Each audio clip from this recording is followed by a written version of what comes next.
fantastical fae adventures. I don't know where I'm going with this.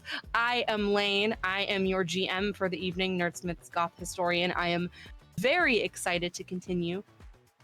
But who are these people who are with me? Please introduce yourselves, players. Hi, I'm Benjamin Gray. He, him. I wear my sunglasses at night so I can watch you weave and breathe your storylines. I am playing Blomsky Buckaloo, also he, him, a 14-year-old who has recently reinvented himself, try to be a cool guy. It's working out pretty good. And that's me. I'm Noir, and I'm playing Largo, or Azrael's Wrath. He's a little bit of an eccentric character. He loves World of Warcraft, almost to the point of being a problem, some might say. But yeah, that's me.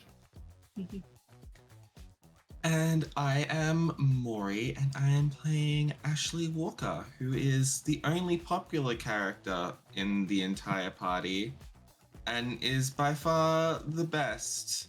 Is this in character? Is this not? I'll never tell. Again, I would also love to thank our sponsors, completely pivoting from that. We'll get back to it later. We here at Nerdsmith are sponsored by World Anvil, your home for fully customizable world building and campaign tools. We love World Anvil here. We've built our own world, the world of Vale, on there. I've used it personally for a bunch of other things. It's an incredible tool with a lot of very specific things that you might not find otherwise for anything that you would be creating a world for, whether that be D&D, a novel, or anything else. We are also sponsored by Die Hard Dice. For all your dice and dice accessories and dice dragon tendencies. We love them. We could talk forever about them. Leading into, of course, we are also affiliates of Hero Forge, the internet's home for custom miniatures and all sorts of other incredible things. Hero Forge consistently puts out amazing material. They put out new assets every week. I know several people in this call, myself included, who spend perhaps a little bit too much time on Hero Forge. But you'll have to find out for yourself, so please check them out if that's something that interests you at all. Now back to Hallow Rock. The town, the game, the people of it.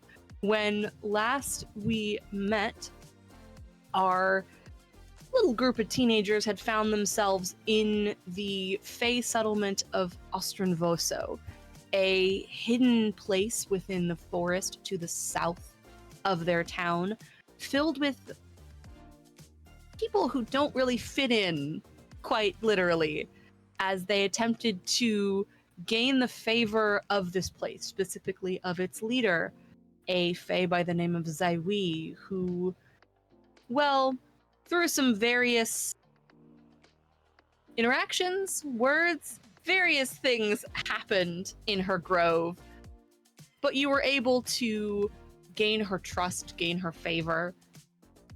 And from there, everyone sort of split off in their own directions, as Largo found himself with a very shiny new toy given to him by Zaiwi that he is very, very intent on finding a way to make work.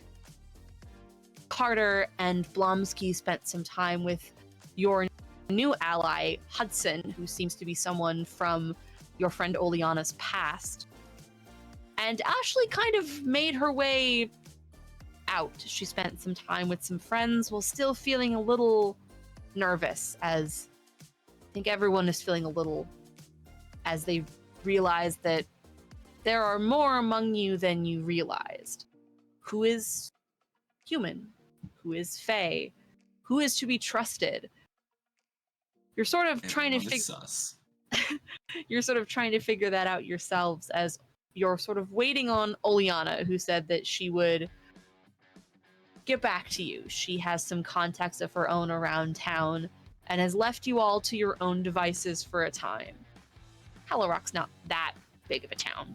You know how to find her. She knows how to find you. You all, well, most of you know where she lives at this point, know how to find her, or realize that she might find you. Any of you decide to do anything on your own about this. You have some time before Oleana comes to find you. You don't really know when she's going to come find you.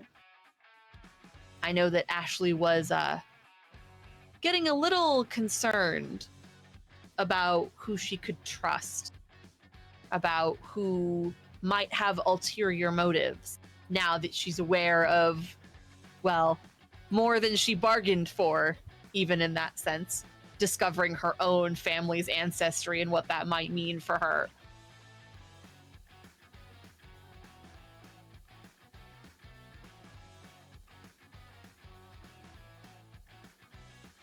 I'm sort of gonna, at least for a moment, does anyone have anything specific they want to do in the coming hours, days, however long it's going to take for Oleana to do what she needs to do? I see your face, Maury. I have an idea. I see your face. Would you like to share with the class? So at some point, Ashley is gonna go home. Uh-huh. And she is going to open up. I think it's a diary. She doesn't call it that because she's too old for that. Uh-huh. But basically, it's the same thing. And she's gonna write out her last will and testament in case she dies over the next couple of days. Oh my god. And she's just gonna be like, if I die, like all of my like basically just divides it up again, like amongst like siblings and like close friends. Uh-huh. And not a whole lot of it's important. Uh-huh. The only main thing that is important is that she wants the varsity jacket that she stole from Carter, who he stole from his older brother. Uh-huh. To go to Cora and just continue the train of... How long? How many pages are we talking? I reckon there's like at least 4 or 5. So you're just in your room, writing this out very meticulously. Like, it's it has to be perfect. It has to have everything you could conceivably think of. You are trying not to freak out, but freaking out. And at some point during this, you hear a very quiet little on your door. And you know there's only one member of your family who actually has the peace of mind to knock. And that is your little sister. Because your mother will just walk right in. Damon will also just burst his way in because he's a little shit. But Kate is right at that age where she's like 12 years old. She's figuring out that like manners are a thing, but she also still wants to spend time with you because she's very much kind of a sweetheart. And so you Yeah, she'll go and she'll open up the door. You open the door and you see your little 12-year-old sister standing there, sort of just looking at the door, just... There's dinner downstairs. I don't know how long you've been gone or if you're hungry, but what'd you do today? I will only tell you if you promise not to tell Mom and Dad.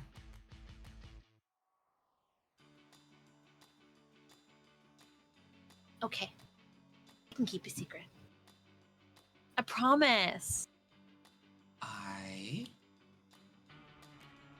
skipped school. She gets and that. went on an adventure. She gets that very like incredulous but like excited face that you could only see on like a young preteen child. She has like sparkles in her eyes, like. And you didn't get in trouble? No. I mean, I get in trouble every time I go somewhere I'm not supposed to. Well, just you wait, because I went not just to the woods, but I went into them.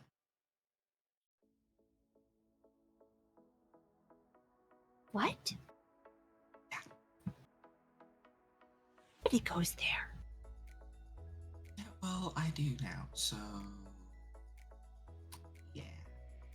I didn't know anybody could like go there and come back. That's so cool. Look, some of us are just better than others sounds too arrogant. Built different hasn't been invented yet. Some of us are just special. Like way a little bit, like she's sort of like moving on her feet, like sort of looking at you. Can I be special?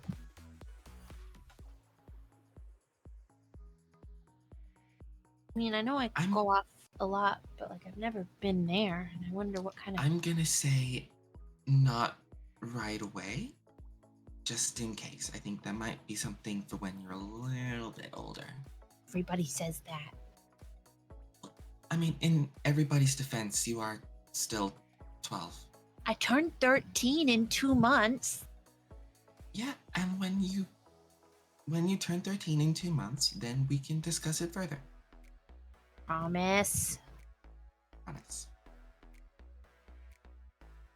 And she holds out her pinky for the most sacred of 12-year-old girl promises. I still do that, and I'm 23, so. Fair. Do you pinky swear? She pinky swears. And Kate just sort of looks at you like, okay. Are we getting dinner now? Yeah, I probably should. I haven't eaten anything since, like, this morning. Come on. And she, like, grabs your hand and pulls you down the stairs. And you go and get dinner. Very noticeably just, like, closes the door so that no one stumbles upon the manuscript. The manuscript that is sitting on your bed. That is Ashley's last will and testament as a 17-year-old. Yeah, you come downstairs, you find that someone has made dinner. You are not really sure. You would assume it's maybe one of your parents. Maybe they got something from somewhere. In your family, it's really kind of a toss-up of what it could be or who it could be. Given your father's very long work schedule and your mother's rigorous schedule that she has for herself. Who knows? It's always kind of up in the air. Yeah. You don't see either of your parents, but you do see Damon is like sitting at the table and like has gotten himself something and is just sort of not paying attention to either of you. And Kate just sort of like, eventually she does let go of your hand and sort of makes her way around the table. And like, just sort of, she's now waiting for you, but she's doing the like little kid thing of like, sort of like, I don't know what else to do because nobody else is around and you're really cool sort of vibe. Yeah, and Ashley she'll like pull a chair out for Kate because Kate's a sweetheart and doesn't deserve anyone's ire yet. No, she is wonderful. And she knows it. You are aware of the fact that she has used it to get away with things before. Specifically being that she has gotten in trouble many times for wandering out onto the land that your family owns. The very old ancestral land that the walkers have possessed. She likes to go out and meet the animals and hang out in the woods. And it's very cute and very innocent. And she has definitely used her cuteness to get away with it before. And the gears in your head are kind of starting to turn a little bit of like, everything makes sense now. If we're descended from fairies, then now this might... This Ashley, she starts seeing every equation fly past. Yes, all at once. This is more math than you have done in your entire life. And it's all happening to you right now. She is special.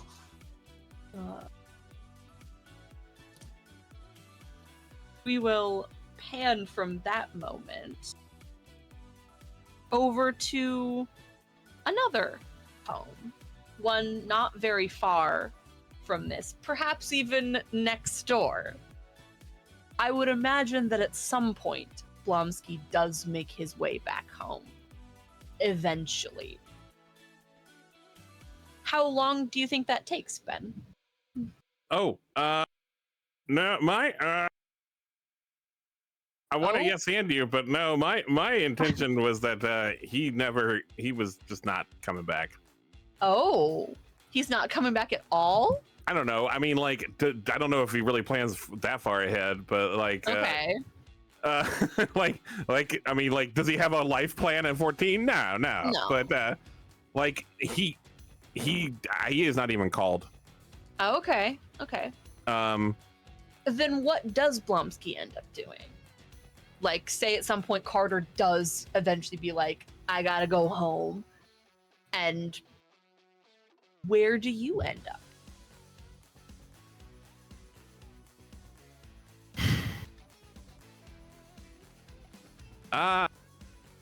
This is hard because my plan was I was staying at Carter's. That is fair. Okay. Maybe I do. Maybe he gets a weird vibe, right? Maybe he gets a weird vibe that he actually should not stay at Carter's. So I guess I have to go home. That's kind of interesting, right? Yeah, that's interesting. Weird vibe of like, maybe I shouldn't do this. I am rushing this new best friendship. Yeah, it's too quick. You gotta let it simmer for a little bit. Like, especially if you're gonna like use this friendship to like maybe get a little closer in with Ellie. Like, you can't go too quickly because it'll spook someone. It's gonna mess it up. You gotta be careful about how you do it. It's all about the long game. Okay. Yeah, I guess I'll just go home, but I'm not like, I don't think I have a plan or anything. I think I'm pretty scared about, like, I do not want to know what this weekend was all about. So I don't know. I guess I just go home and like try to. What time is it now? At this point, I would say for you, it is like late afternoon. So probably between like 2 and 4. Okay.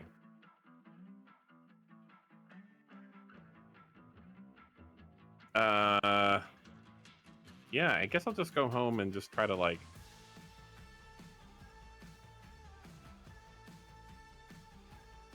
I don't know. Exist. I don't know.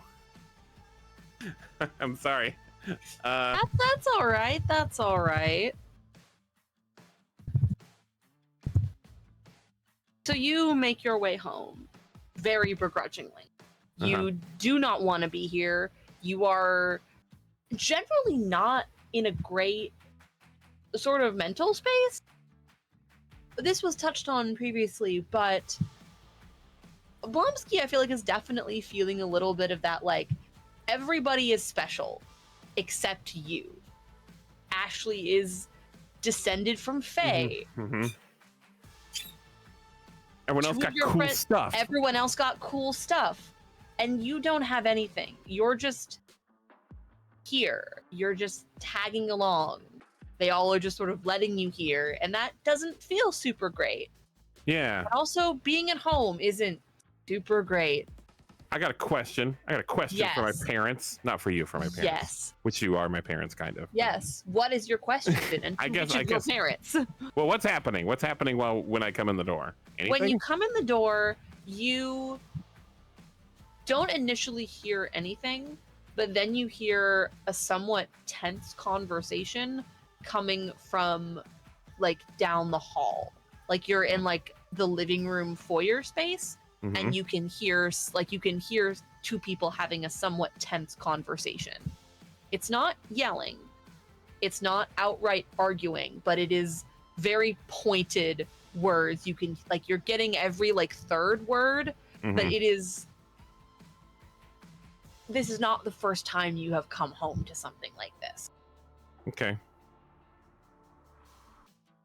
Okay. I don't want to hear that conversation though. I'm just gonna yell loudly, "I'm home! Hey, I'm home! I'm announcing myself. I'm home." Finally. I told you. And you hear your mother come around the corner, and she has sort of pushed her glasses back up onto her face and is looking very exasperated, which is an expression that you have seen on her a lot. And your father just sort of comes around the corner and leans against a wall. I told you he'd come home. Why are you worrying about him so much? It's fine. He's our son and he's still a child. Why are you... I'm not having this argument. We're not doing this right now. Are you all right? What do you mean, am I all right? You didn't call? You didn't say anything? It's like late afternoon, Mom. The school called and said you didn't show up today? Oh, that's weird. Are you feeling all right? What's going on? That's weird. That must be like a clerical error. No, I was there. I was definitely there. Did school stuff all day. Got the book, did the book stuff, pencils, all that. Sort of looks at you and does the like mom eyes thing. Like, she doesn't quite believe you. Well, then tell me one specific thing from one of your classes that you learned today.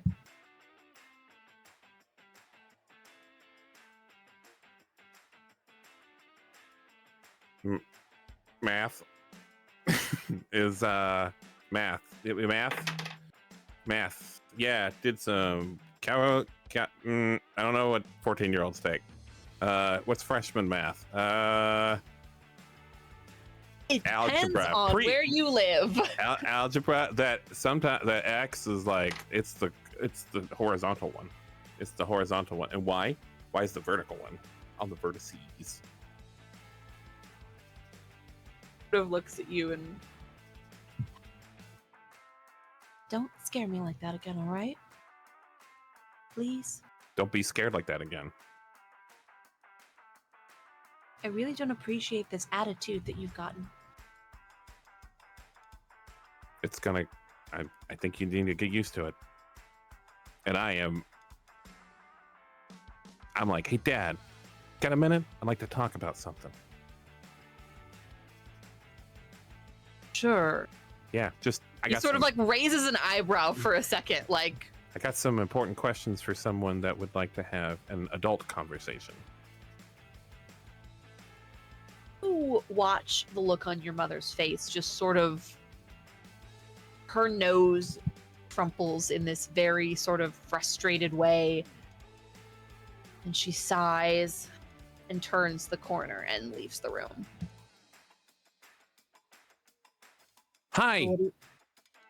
I know your time is valuable. I'll make this quick. But I'm just kind of interested in our family history. You know? Like do you have anything interesting going back down the old bloodline? You know? I mean, any warriors? Anything cool like that, maybe? I mean, I don't know specifically. I haven't done a lot of word. And he sort of like is doing the like dad snap his fingers thing for a second, which is very weird on your very like professional slick father. But like he's like, I mean, I'm pretty sure that we have somebody down the line somewhere, but I'd have to maybe do a little more research on the like specifics. What? But like, what was your dad like? My dad? I mean, your grandfather was a piece of work, but you get so interested in this all of a sudden. It's for cool. Well, I guess we can sit down and maybe find you some interesting things to talk about. Something you got to write a report on? Yeah, something like that. Hmm. Hmm. All right. Come on. And he sort of waves you on up the stairs towards his office, which you have been in once or twice. You're not normally allowed in there. So this is kind of a big deal. Cool. Does he have like How- a bar cart in there? He doesn't have that, Okay. but it is a very well kept office with like very sleek modernistic furniture, which is very different from the rest of the house, which very much your mother decorated, and is much more sort of a mismatch of things and is a little bit softer. This room is very starkly like sleek and clean and not necessarily outwardly masculine, but it is very clear that someone with a very specific taste designed this room. Are you sure? Are you sure? Because you said it's not outwardly masculine, but it sounds a little American Psycho. Tiny bit, a little bit. A One little could bit. perhaps see the resemblance. He's definitely seen the movie. Oh, he absolutely has. So is Blomsky, but he hasn't told his parents. Oh, of course he hasn't. Where do you think he got the business card idea? Oh, absolutely. So your father leads you. He holds the door open for the office. It is a room that is the door's never locked, but it's usually shut, and there is a presumption that you are not to enter unless you are invited. So he opens the door and holds it out to you. You make your way inside, and there are very pointedly a couple of like, there's a desk and there's a bunch of like shelves on the wall, and your father shuts the door behind the two of you and is sort of like looking around and trying to find something specific, and is sort of asking you little sort of questions of, well, what are you looking, how far back do you want to go? Well, it's just, like, where are we from? I mean, well, I'm from, a little bit further, and he starts flipping through something, looking at something. Like, I'm from Seattle, but my family came from other places, and Okay. I think there's a little bit of, where is it? I mean, it's a little bit of everything. Oh, there's, let's see, there's, I think I hear like a little bit of everything. yeah. And, like, I sink and I'm like, so we're nothing. We're just from like the old country or whatever, or we're like, Not much about your mother's family, but they're from here, so you might. But like if there was something cool, like he'd know it. yeah, he seems interested, but he's not giving you anything outwardly specific. Like he's able to pull out a few different like books and like maps and things that appear to be somewhat old, within like 50 or 100 years, but they're very much like, oh, you had this relative who moved to Washington from like somewhere on the East Coast. You have like members of his family who like moved around a lot. You have members of his family who came from different parts of Europe. Some of them came from Poland. Some of them came from England. They came from different areas and ultimately ended up here. It is very much that white person mishmash of Europe thing going on, which is kind of par for the course with most of your dad's family that you've interacted with. They're not all great people, but it's very much a mixed bag. I'm sorry, son, there's not much more interesting. Again, I don't know much about your mother's family, so if it's some collaborative project, you could maybe talk to her. I don't know what she'd be able to offer, but Yeah, okay. But here you go, and he sort of holds out a couple of the books and things that he found. Yeah, I take him, and I'm like, one more question. Well, of course.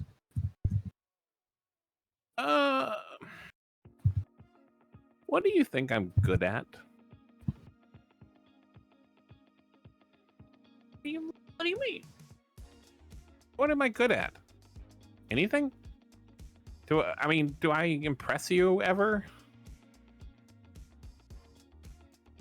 I mean, to be honest,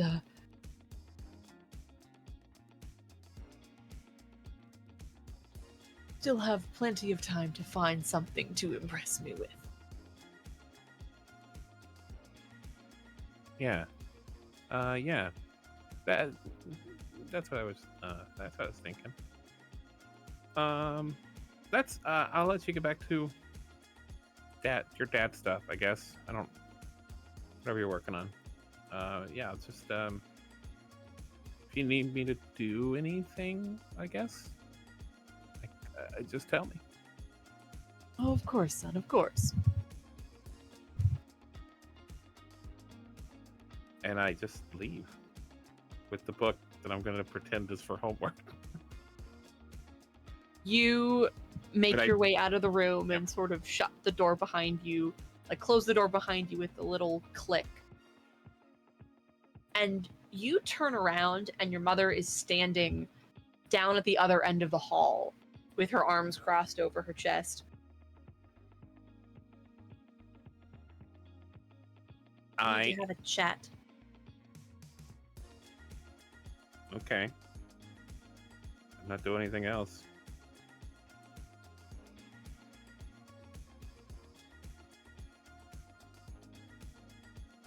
Can I ask you a question? Yes. What am I good at? Good at a lot of things. Name one thing. One specific thing that you know I'm good at. She gets this very, like, her expression changes to this very sort of soft look. Blomsky, I know you might not think it, given your recent experiences, but you are a very good friend. You care about people. Despite what your recent attitude changes might say, you are a good person. And that is something to be applauded.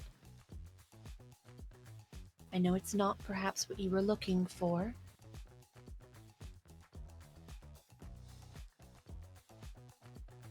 I'm sorry I was mean to you. It's not your fault that I'm not good at anything. And I'm going to I'm going to walk past her. Like, I can't imagine she's like physically barring me. No, she's standing there and you walk by your mother and you watch as she doesn't stick her foot out to trip you, but she sticks her foot like the sort of her toes out. Oh yeah, okay. And is just sort of like,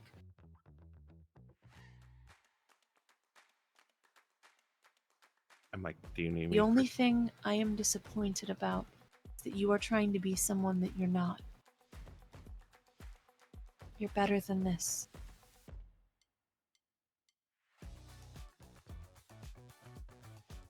He hears her.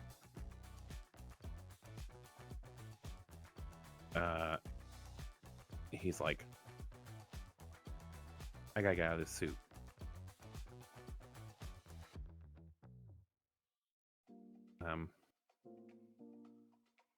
And like he tries to go to his room. Does he make it just okay? Yeah. He does. You do make it to your room. And I take off the suit I've been wearing for like 2 days. Yep. Yep. It is. Right. It is. Yeah, I was gonna say it is starting to smell just a little bit. Boy, episode 5 maybe it wasn't the best time for me to start a villain arc, was it? No, it's fine. You make it to your room, and you finally get out of the clothes you've been wearing for 2 days. And at some point, while you're getting all your things together, you hear this little scuttling noise. And you turn and you look around. And you see, just as you hear the noise stop for a second, you see a little butterfly pop up out from underneath your door. This little sort of crimson red thing. And it just sort of pops up. And you realize as you're looking at it, it is sort of darting around the room and it stops. You. And then disappears in a little puff of not really smoke, not really glitter, but it's gone. Like, given the past like 24 hours, I really thought it was going to talk to me. No, it just... So that's actually surprising. Yeah, you just sort of... You were waiting for it to say something, and then it just explodes. And you're left standing there. What the hell? Maybe I should say, like, what the damn? Like, he doesn't know how to curse yet. Oh my god. And you were sort of just in that moment of shock. You see the door push its way open. And your mom is standing on the other side. And she just sort of adjusts her glasses. And you see this ring in each of her eyes of this sort of crimson red gold color. The same color as the butterfly. I was waiting until you were older to tell you. What? And she snaps her fingers and the door closes. Oh no! Wait. Oh no, is this bad? The door shuts behind her. She steps into the room with you. Okay. Hi, Mom. You were asking your father about your family? Yeah, I was gonna get to you, I promise. Oh, you weren't. Your father likes to think that he's so much better than everyone else. I was foolish and young and stupid. But I am done with your father. Okay. That kind of bums me out, but thank you for finally telling me. Father thinks that he's some great big powerful man. He has no idea what he married into. Okay. Blomsky, you want to be good at something? You want to be special? Yes. You have always been special. Knew it. Thank you for telling me. I did not go to school today, I know. and I have some other things that I know that I should tell you. You can tell me in your own time. I have a story I need to share with you first. Story. And your mother sits down on your bed and just sort of pats the side of the bed. Yeah, totally. And she begins to tell a story, a fairy tale about a literal fairy tale about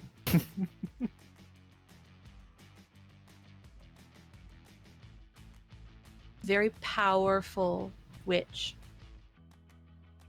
who became trapped in a marriage with a mortal. Mm-hmm. How her source of power was taken from her, but she passed on her magic to her children. And they stayed in the town that had given her refuge. Before my last name was Bucklew, it was something with far more weight to it. But you're not supposed to tell me that, are you? Because names have power, don't they? Smart. I know We some things. descend from her. We have We have her power within us. I've never needed to use it in the ways that she did. So I And you could. just- Sorry. I'm Yes. just very excited. So I could do stuff. Like I could do stuff. One day, perhaps, yes. Yeah, is she's something gonna that be so mad. I will have to teach you, just as my mother taught me. And she gets this very warm smile on her face. I have Oh. always wanted to teach you about my family, but your father kept me from them. Kept me and you from them. Didn't understand. Didn't like what he saw. Wanted a perfect family. And she sort of spits those words out. This seems like kind of a kick-ass family. That's one way of putting it, I suppose. Sorry, Mom. I know it's supposed to swear. Don't care. Okay. This is the happiest you have seen your mother in a very, very, very, very long time. I think that makes him happy. And she continues to tell you the story of her family and her ancestors and her parents and their parents and the stories of they have been part of Hallow Rock since it began. We are as much part of this place as anything else. I couldn't leave. It was enough to convince your father to stay, but there is so much more out there than your father's world. Let me show you mine. Yeah. And she sort of holds out her hands to you. I'm going to take my mom's hands.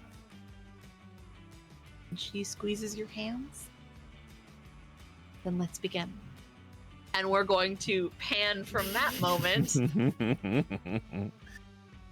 I have a couple ideas of what Largo ends up doing, but do you have any more specifics in mind, Noir? I mean, really, it's just been going all over town trying to find a blacksmith to imbue. Imbue your shiny new dagger? The dagger's name is Bloodborne. Oh, thank you. I had forgotten. We must not let everyone forget the name of this great weapon. It's Butterborn.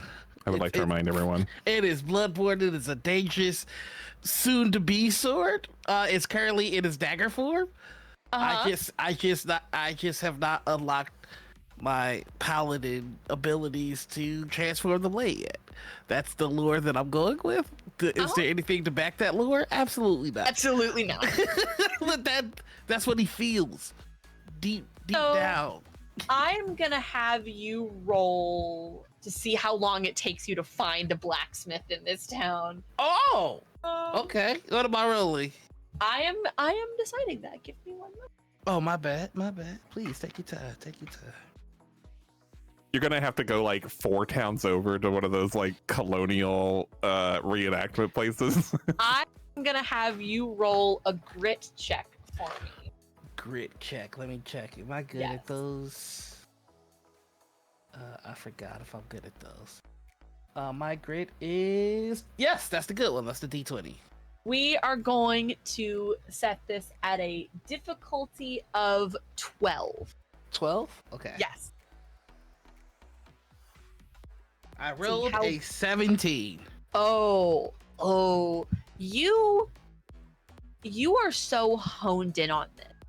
You have looked around and you remember hearing something from someone at one point that off near, like just on the edge of town, off near the giant fucking hole, is a bunch of weird, like, Ren Fair artisan, like, crafts people who just ended up here. That this is like the town that they live in when they're not like going around and like doing different things. Like they do the Ren Fairs, they do all of like the reenactments and all of that other stuff.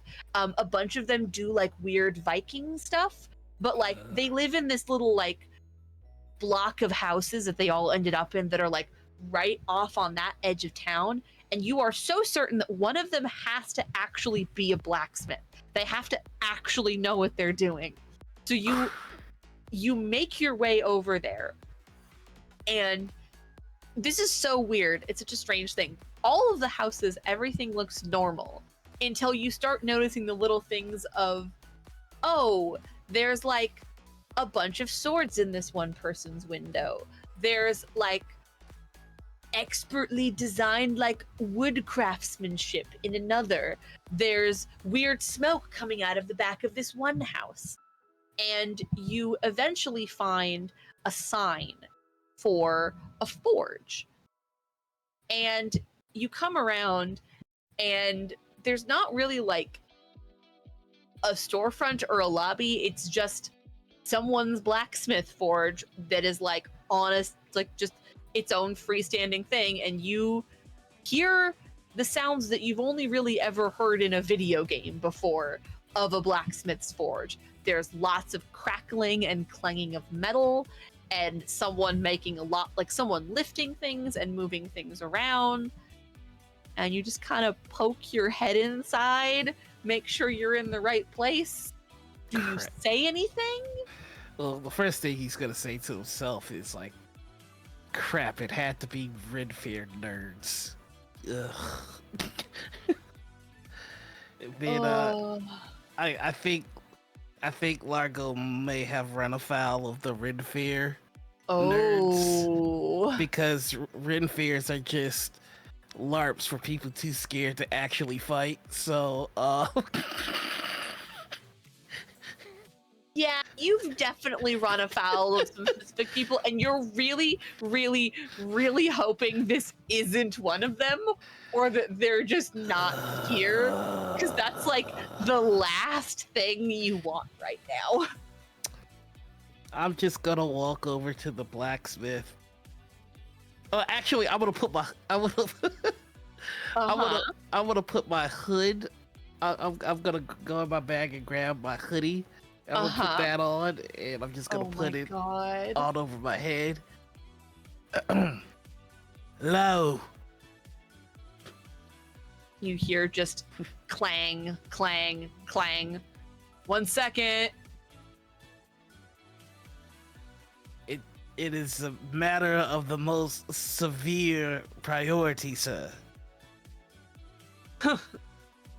I haven't heard that one in a long fucking time. I have a blade that has only partially been enchanted, and I was hoping that I might find a skilled blacksmith that might be able to complete the imbuement of iron into my blade.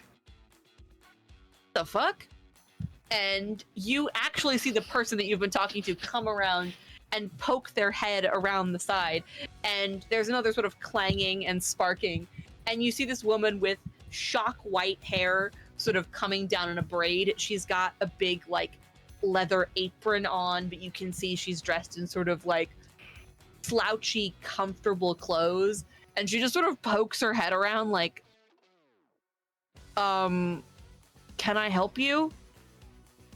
Yes, I just described the ways in which that you could help me by completing the imbuement on my blade. I'm certain that you haven't sustained any sort of injury that would make it difficult for you to hear me. That would require actual battle. I mean, I just...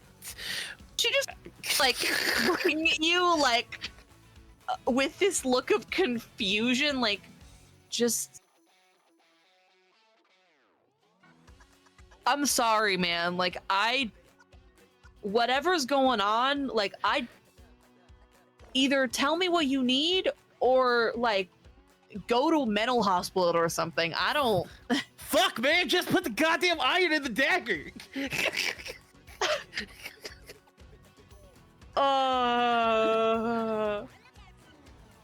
Thank you. God. You don't have to be fucking... Everybody thinks they have to be weird about this shit. What do you Well, need that's fixed? because you people, you are weird. Do you say you people or He says, he said it You cut exactly yourself like off. that. okay? She sort of narrows her eyes a little bit.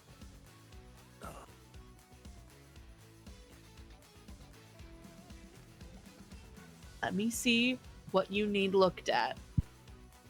Come on inside. Thank you. And you see her sort of come around. She sort of turns back around the corner. And as you follow her, you see that she is in like a full-on forge. Some of it does appear to be like what you would expect to find. Like it looks very medieval. It looks very like what you would expect. But there is a section of it that is much more modern in nature. Like there are big giant furnaces and other tools that are very specific to certain things. And she sort of takes this apron off and hangs it up on a hook and sort of slouches into like a little stool that she has over in one corner, just sort of waiting for you to bring over whatever it is that you need her to look at. I'm just gonna. I mean, this is way more fucking interesting than just shoeing horses all day. Come on, kid. I'm gonna go on my bag, which has Bloodborne wrapped up, gingerly like a sacred item. He didn't have any satin cloth. So what is it wrapped in? It's wrapped in a Hooba steak shirt.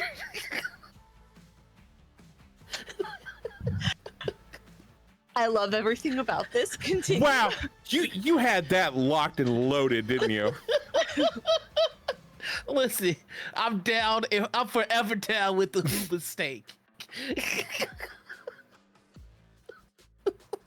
And so he's going to, he's going to gingerly place it on the table and go, this is the legendary blade, Bloodborne. It's forged by a great archfey, to be wielded by the chosen paladin, who will embody the angel of death. That's me. And I need you to finish putting the iron in it. Looks. You're talking, but she's not looking at you. She's looking at the dagger, and she picks it up in a very different ginger. Like you have been very careful with this because it is a very sacred, specific thing, and she is touching it in more of that careful way that a craftsman does. She's looking at it very carefully and sort of she runs her finger along one edge of it very carefully. She's looking over all of the little pieces of it, taking a very long time to look at it in the light and look at all of the inscriptions on it. This is incredibly made. I've never seen anything like it. It's the legendary blade Bloodborne, created by our archfey for use in the hands of the one chosen paladin, which is me, who will embody the angel of I'd death. love to meet the craftsman. This is incredible. If I could learn how to make something like this. You never can. You're immortal. I'm sorry. I mean, I'm not entirely sure exactly what is it. And she sort of is like continuing to look over it, trying to, as if she's trying to figure out what's wrong with it. Like, and it could maybe be a little bit more balanced. You're still pretty young. I mean, you could maybe. She's sort of talking to herself in that quiet way. She's almost more talking to the dagger than she is to you. It's less creepy and more like, this is someone who does this for a living. It's creepy. It's a little creepy. And she's just like, I mean, if you don't mind, I have a colleague who might know a little bit more than me. Give me just a minute. And Sure. she sets the dagger back down on the table and steps out of the room, and you are left alone only for a couple of minutes. She sort of comes around a corner. You see her go through an open, like, there's not a doorway, there's just an archway. She walks around it. You hear her step down the hallway. For the quick bit that she was gone, There's not anything like a forging for dummies type book or anything in sight, is there? Not that you can outwardly see. Okay. If you would like to look for one, I'll let you roll for it. I'm Papa's going looking. All right. I would like you to do. I am going to have you roll. Don't say words. I'm gonna have you roll a flight check for this to see Flight, because this is both can you find it, and she's only gone for a couple of minutes. If you Yeah. can find it, are you quick enough to see it and get it before she gets back? Okie dokie. I've got my D6 right here. Here we go. Yeah, I rolled a 4. I didn't set a difficulty for this. Oh, whoops, so sorry. That's okay. I didn't have my reference tool open. This will be a difficulty of 7. Okay. I do have 3 adversity tokens. I'm going to say that yes. So if you would like to use an adversity token, you may. I'm not finna though. I'll take the L on this one and now have 4. Hey, so you are looking around. You are like, just back in a minute. Just back in a minute. You're looking around. You're looking around. You're looking around, and it's not labeled forging for dummies, but you do see you see the words 101 in big text, and it draws your eyes directly to that side of the room. And you look around, make your way over, just pick it up, and you are flipping through it when you hear her come back, and you see her with another person. And the first immediate, you don't see them right away because you are sort of trying to look through this book and figure out if you can do this yourself. Mm-hmm. And you hear this of someone clearing their throat. It is a different voice than the blacksmith you spoke to earlier. Ugh, I hate when people do that. Uh-huh. He's just gonna keep reading. Oh, so you don't need help with that then? Oh, so sorry. Yes, I need help. Is this person gonna help me, or are you helping me? And you say that, and you see the woman from before, and you see another figure who looks completely different. She has very long, sort of bluish green hair. It's very clearly like professionally dyed, sort of deep,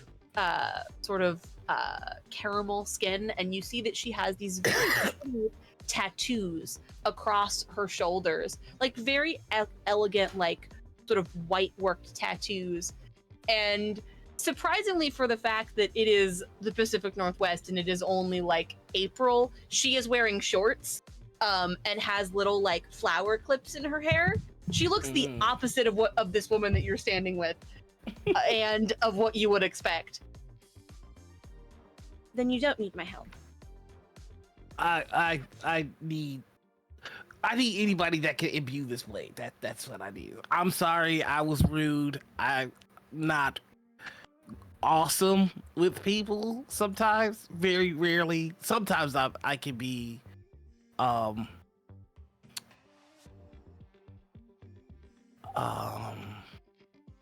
a warrior at heart, right? And so my natural inclination is aggression. I'm working on that because I don't know if they told you, but this is my blade, Bloodborne, the legendary blade created by our Archfey, to be given to the chosen paladin who will at some point save the world and embody the angel of death. That's me. Hi. And I've just got a lot on my plate right now, so I'm sorry I snapped at you. Thank you. And she holds out her hand for the dagger. And he's so awkward. He just kind of takes it for a handshake. oh my god, that's not. I need to see the weapon. Right. It's Bloodborne. Takes it from you and does a very similar thing to what the blacksmith did. She just sort of is looking it over, and you watch as she draws her finger down the etchings in the blade. I've only heard about weapons like this before. They require such specific components. How did you come to be in possession of such a thing? I'm the chosen one. And also, Oh, really? I'm destined to be the paladin that ends. I can't tell you. I'd just be putting you in danger. Listen, the less you know, the better. There are things out there in this world, things that your mind isn't ready to comprehend. Try me. I do study ancient weapons, after all. I mean, she just sort of still has the dagger in her hand and just sort of looking over it and looking at you. have you heard of the legendary hero Arthas? Many legendary heroes, but not quite one with that name. I'm Tell.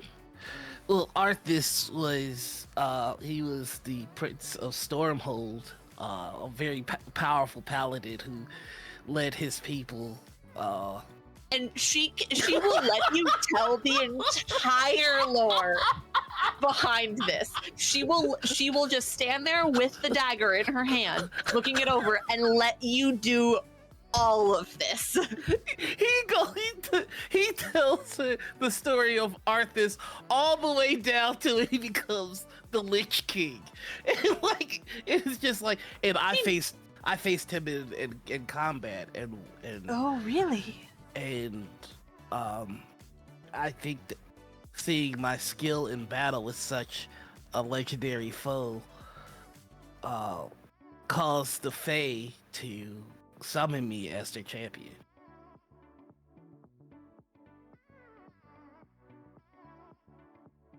Well, that's a lovely little story. Thank you. And this is such a wonderful little trinket. Hey, I'm gonna do something weird, but try not to be like too upset about it, okay? And she just sort of cocks her head. Yes. Heads up, and he's gonna toss a piece of iron to her. You watch as she doesn't move, but the other woman, in like a very specific reflex, just sort of catches it. Don't throw things in the forge. Could you hand that to her? Just sort of looks at it in her hand. Where did you get a raw piece of iron, kid? I went to the tool store before I came here, and I acquired it. And she just sort of looks it over and sort of closes her hand around it, and like looks at it and hold. She doesn't hold it out to the other one. She just sort of holds it like in her direction, and you watch this. The other woman with the longer hair, blue hair, and the tattoos, just sort of look at it. That's not what you need. Get it out of my sight now. Ooh, he does that too. He's like, I'm so good at this. And she is still holding this weapon in her hand. Oh. I've got room for improvement. Think I'd like to know a little bit more about where you got this from. Are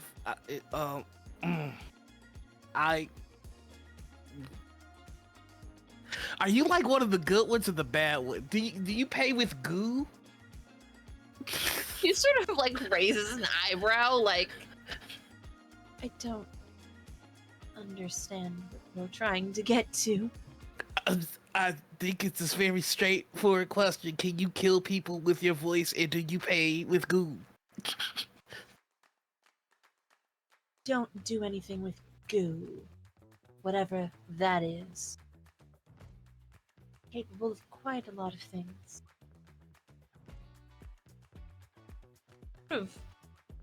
I knew. Just thinking about what you said.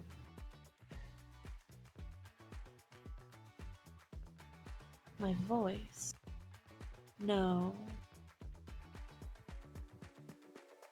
A great many other things, though. I freaking knew you Renfair folks were weirdos. Just looking for a Smith or maybe a nerd. But not this. I don't know that. I don't like. Could I please have Bloodborne back? Not its name. You were now you're crossing a line here. You're gonna want to be very careful with what you say next, because that is Bloodborne. Call it whatever you want, child. Can't take away a thing's true name. All right, then what would you call it? I'm not that stupid. Despite how I might appear. Does that Not mean all that- of us are such. Not all of us are so unwilling. After all. This is the stupidest thing in the world, and I'm so sorry for Largo. He is gonna full on outstretch his hand and try and Jedi this thing away from her. It's just with like I cannot tell you how much he actually believes he might be able to pull this off. I'm so sorry. I mean, like, at this point, like, I'm not sure it's a dumb assumption. He's just gonna go. Ugh! She's just looking at you. To me, Bloodborne.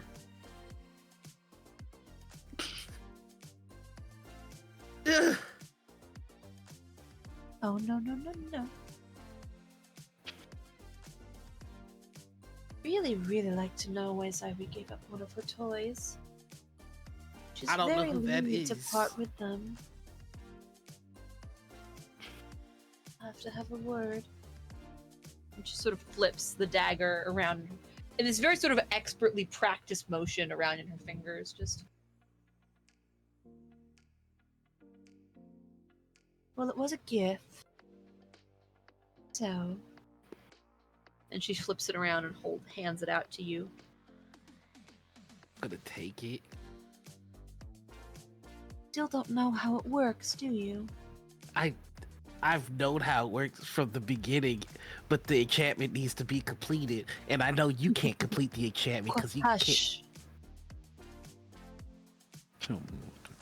A weapon of that nature requires the blood of one kissed by the thing that which kills us.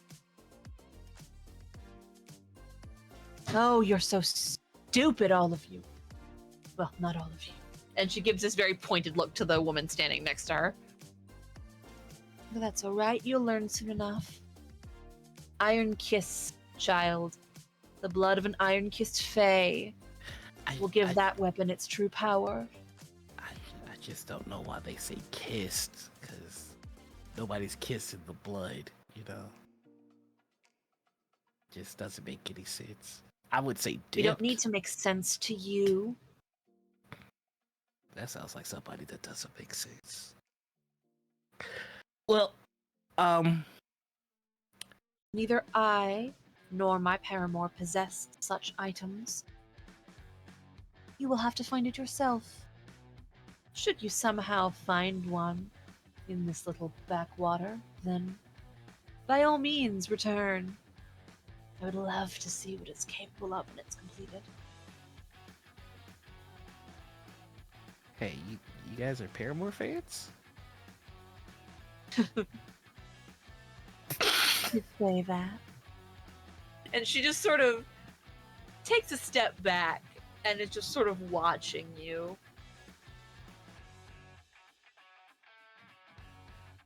And you see for the first time her eyes. They're not just blue, they have this sort of swirling, almost bluish greenness to them. Very sort of aquatic almost. And you see hiding inside of her giant hair, tip of her ears are pointed. Nothing else gives her away as Faye. She does look a bit, again, very different for the people you tend to run across in this town. But now that you're looking for it, you should have seen it before. She's just sort of watching you. Very intrigued in everything that you're doing and saying. Can I also get my iron back? I'm gonna need that. And the mortal woman, the blacksmith, tosses it to you. Thank you. Hey, if y'all ever want to like hang out and listen to Paramore, or I could throw on a thing cook DVD and we could, I don't know, maybe you like teach me what I need to imbue the play.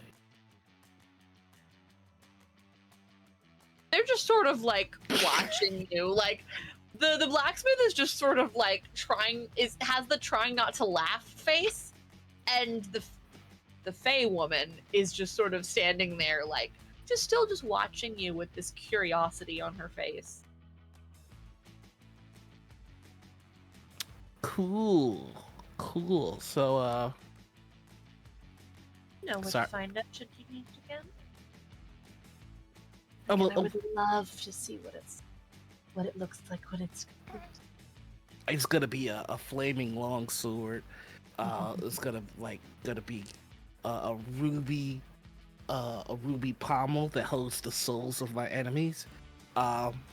Brown dark leather wrappings on the hilt. Did I mention it's gonna shoot fire? Because that's Guess we'll find out. Now run along. okay. What are your two names, by the way? Oh, I'm not that stupid. Right, because the face thing. I almost. And you're not as stupid as you look. Run along, child. And Yeah, she I'll- does do the little hand gesture. Okay. I'm not a child though. Okay. Bye y'all. Weird Renaissance fair freaks. We just close the door, just walk out. With I would like to steal something inconsequential though. Oh, I never put the book back. And if nobody Never put notices, the book back. I'm gonna straight up I- walk out with this book. You get a couple of blocks before you realize that you know you have it, but it's a couple of blocks before you realize that someone is following you. I would like you to roll a flight check for me to see how fast you are. Do you look around to see who's following you, or do you just run? I am gonna look to see who's following me. You see the Fey woman is following. She's at a very leisurely pace as she's following you. She's not trying, it doesn't seem like she's trying to catch up with you, but she's just sort of following you and watching you with that very intrigued look on her face. And you bolt. Yeah, I rolled. I don't know what the difficulty is, but I'll just tell you, I rolled a 5. You run, Big and ol' within 5. half a block, you trip over, like, part of the sidewalk here needs to be repaved. So there's a bit of it where, like, a tree root has come up and it's blocked and you're not paying attention. And you trip over it and completely eat shit into the grass of someone's yard. Like, Ugh, that's rough. But You're sitting there like trying to get the grass stains off yourself, make sure you have everything. And you see a pair of shoes and you look up and see that it's this Fey woman who's just, again, just watching you. You know, it's really not nice to take things from people. I agree. We agree on that. Really now. Mhm. Taking things that don't belong to you. What would you know about that? Oh, personally, I try to stop that from happening whenever I can. It's one of my paladin oaths. So. Really now. Mhm. So there's nothing that you have that belongs to someone else? No. Shame. Folks say I have my mother's eyes, but that'd be awkward if it were literal. No, I've met some folks like that. It's a little more complicated than you would expect. So, you told me to go, so Yes, I told you to go. so I'm But you gonna. took something that didn't belong to you. Did I? I What? really don't like when people take things. Oh, that's wild. I didn't know. What did I get? What did I take? Well, it may not be anything of consequence, but you know, I really, really don't like when people bother me. Bother me for such trivial little things. Something even an idiot could have figured out. And then to take something that doesn't belong to you. And she full on like kneels, like crouches down and gets to your level and is just sort of staring at you. And you see this swirl in her eyes, that vortex start to get just a little bit more intense. This whirlpool effect almost happening in her irises. We got a real Batman Catwoman thing happening here, but I really gotta go. No. So sorry, I hate him so much. I think you get to decide anything now. Oh, what? How did this get? Oh man, I was holding it, and you know, like idle hands. Here you go. Not about that, is it? Not just about a book you took from someone that wasn't yours. Oh, this is about so much more than that. Oh, I really thought you were gonna drop it when I gave you the book back. Oh, you are in so over your head. I am She actually thinks that pretty she can tall. win this war with a bunch of mortal teenagers. Oh man, you know so much more than I thought you did. So do you. Huh? I don't know anything.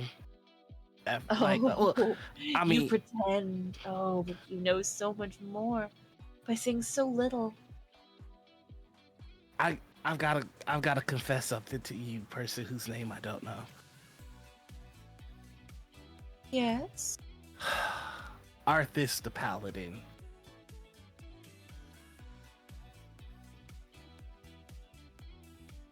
He he's a video game character. I knew that. Do you play WoW? What server you on?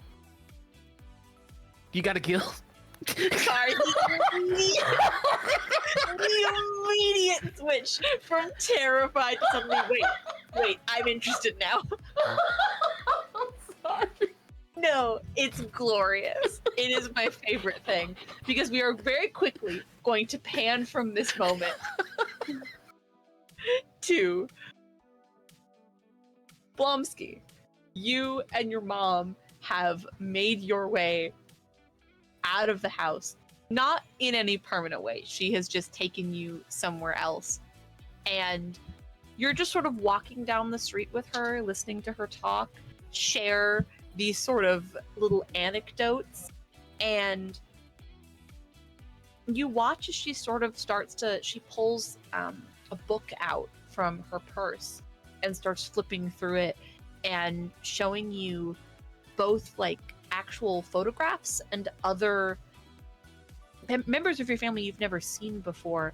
She pulls out a very beautiful old drawing of some people and gives you their names, and she starts sort of drawing her fingers across the image, and you watch as there's that sort of red gold light that kind of comes around her fingertips, and she pulls her hands up and you see this sort of almost reflection of the image.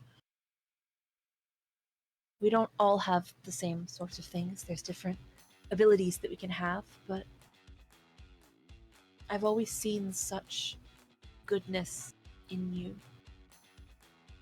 despite what others may think. And she's just sort of continuing to walk with you and show you little things. She talks a lot about intention, about what the meaning behind something is.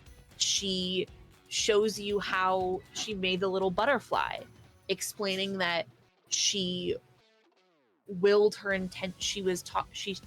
I needed you to see what I truly am, what you hadn't seen before. So, and she sort of flicks her hand, and you see out from between her fingers this little butterfly sort of appear again, and it sort of floats around and moves around and sort of comes to rest up in her hair. It's not easy, but you can learn if it's something that you would like to. And it seems like it is something you would like to learn. You're just sort of continuing to walk down the street. And you come back around the corner around to the house. And you look around and you look between your house, which is now doesn't really feel like your house anymore, and the house next door, which is equally as complicated. And Ashley, you are back up in your room, and you have finished your great manifesto, and you at some point opened the window to let some air into this room because, much like everybody else, you've had a long couple of days and your room can get kind of stuffy. And you are surprised when you actually hear like a voice that you recognize, as you hear not just Blomsky, but his mother, who you have not really heard talk like this before. Do you eavesdrop? Do you do anything else as you hear them sort of having this conversation? You're sort of getting every couple of words, but you're getting the general tone of, so, well, you would, and Blomsky, she's sort of, again, not showing you anything specific, but talking a lot about how the magic it's part of you. It has always been part of you, and it is your intentions and your will. And that's why she was so worried about you, because you can do good things with it, but you can also... And she doesn't finish that sentence. I never wanted that for you. I don't know what kind of use wanted this that has. for me. I wanted that for me. I just didn't know it. Try to do something if you would like. And she sort of stops at the corner and just sort of think of something. Anything. Feeling, a person, a thing you want to make happen. You won't know until you try. Neo. Like for you, Blomsky, to roll me You are going to roll me a charm check. And Oh, this God. is going to be a difficulty of 7. It's actually not. It's not. Oh God, I just got done with a Kids on Bikes thing on Roll for Recon, and my charm was my lowest then. I keep forgetting it's not my lowest in this game, so fine. But yes, please roll me a charm check. Summon Keanu. This will be a D10. All right, difficulty of 7. I made 6. I don't want to spend a token though. Like, I think it's okay that I fail here. I think it's interesting if I fail here. Yeah. So you are thinking, Uh-huh. and nothing happens, but you do feel something. You feel this sort of recognition within yourself of like The guy from you've Bill and always Ted. had this intuition towards certain things, this very specific feeling towards certain things and certain situations and certain people. You have always cared very much about people, and you have brushed that off in more recent years. But that core feeling, that feeling that's always been a part of who you are, that caring, both that caring for other people and the caring of how other people see you, you get that little spark, that feeling, that recognition of that thing. Maybe that's part of this. And nothing happens outwardly, but you have that realization about yourself. Your mother just sort of very gently sort of pats you on the shoulder. It's all right. I didn't get it on my first try either. No, I think I almost did it. I felt it. What did it feel like? Me. And mother just sort of looks at you. I've waited a long time to hear you say that. And she hugs you. Do you let her hug you? Oh yeah. It's a very good, very nice mom hug. Ashley, have you been listening this entire time? Oh, absolutely. Look, gossip is the currency of the realm, and That is very this is true. Ashley. I would like Gossip is the you currency. to roll a brains check to see if you can deduce the more specifics of what they were talking about. I am Because so you good saw at them and that. you saw what happened, but you don't have all the context here. So I would like to see how much Ashley thinks she's figured out. Difficulty of 4. Okay, I'm gonna spend an adversity token because I rolled a 3, so So you have this very sort of sudden click in your brain of like, wait. Oh, it can't fucking be. It can't. No. Fuck it. And you poke your, like, you actually like lift the window up a little bit and just kind of stick your head out to see what's happening. And you see them hugging. And then you hear Mrs. Buckaloo go, "Oh, I think we have a visitor. Hello, Miss Walker." I And you have never seen Blomsky's mom look like this. She looks the same as she always is. She's got her glasses, her hair is all pinned up. You do see some sort of like clip or something in it. But she's smiling. She looks happy. You have never in your life seen this woman look anything but upset or something far worse than that. And this is the best you've seen her look in a very, very, very long time. And she's smiling at you. Like, she doesn't look upset. She just noted your presence somehow. Again, your head stuck out the window, so it might be that, but...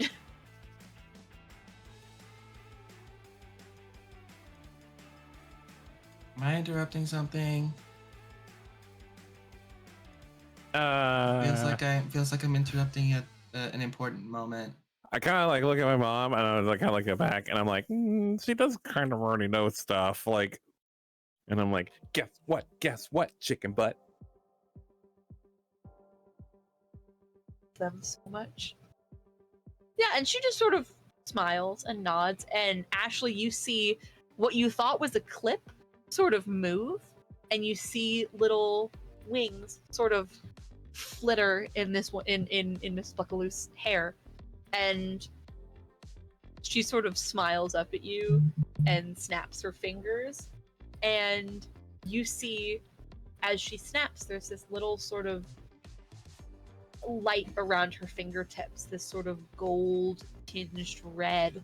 She snaps her fingers, and there's a little butterfly that flies up from somewhere and lands on your windowsill. I am So- getting a little weird that that's all that we can do. That's all you've seen her do so far. yeah. You did also see her somehow magically close your bedroom door. Oh, okay. so- All right. Light telekinesis. All right, I'm happy then. Yeah. So, is this like an Anakin Obi-Wan situation or like an Anakin Palpatine situation? I don't know how to handle this. You know, you act like you're not a nerd a lot, but you make a lot of Star Wars references. Everyone's seen Star Wars. Okay. Star Wars enough times to consistently make the references that you do, sweetheart. Yeah, you sound like a fan. We don't have time to argue the semantics. I got all day. Here, do I need to step in? Step in? Step into what? My mom and I taking a walk? I don't know that. Things are weird right now. No, I'm safe from my mom. You don't have to be scared. Sounds exactly Also, like what kind would of you thing someone who's gonna hurt me would say. what would you do? Yeah, what would you do anyway, Ashley? I have a plan on how to deal with these things. Uh-huh. I'm guessing it's a secret. Largo plan. has his secret weapons and I have mine. Okay. And mine's cooler. Yeah. Smarter. Well, Bigger. okay. This isn't a contest. You can all be special. She Right. says it in the way that a mom absolutely says that sort of thing. Like, it's not condescending, but it has that tone to it. Like, it's okay. You can be special too.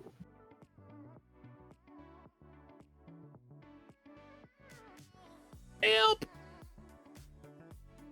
We were just about to mosey along. Maybe go do some magic lessons. So, see you around?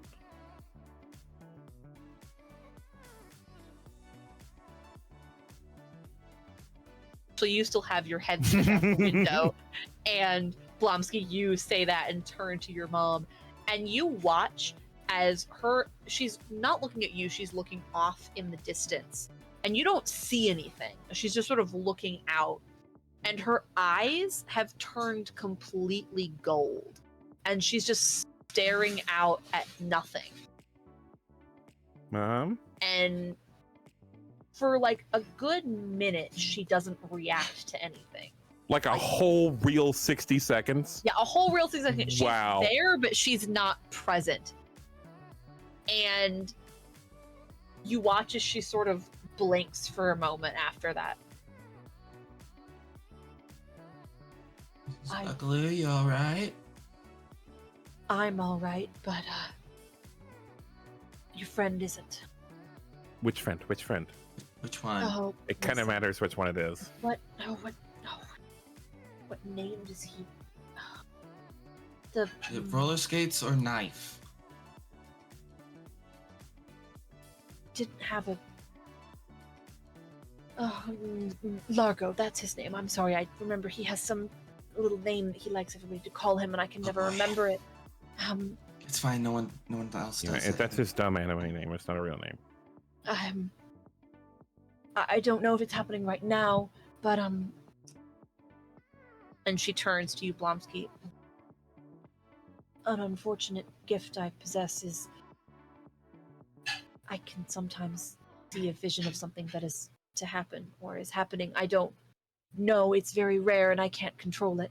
Is it ever nice? Like, you know yes, what your birthday present nice. is? Okay. Sometimes Oh, it's good. nice. Sometimes it's not. I really don't like seeing whatever is happening to your friend. He does appear to be in some form of danger. I don't know what I can do about that, other than maybe get you there. Okay. I guess so. Yeah, I guess I don't want Largo to die. He does have a magic knife now.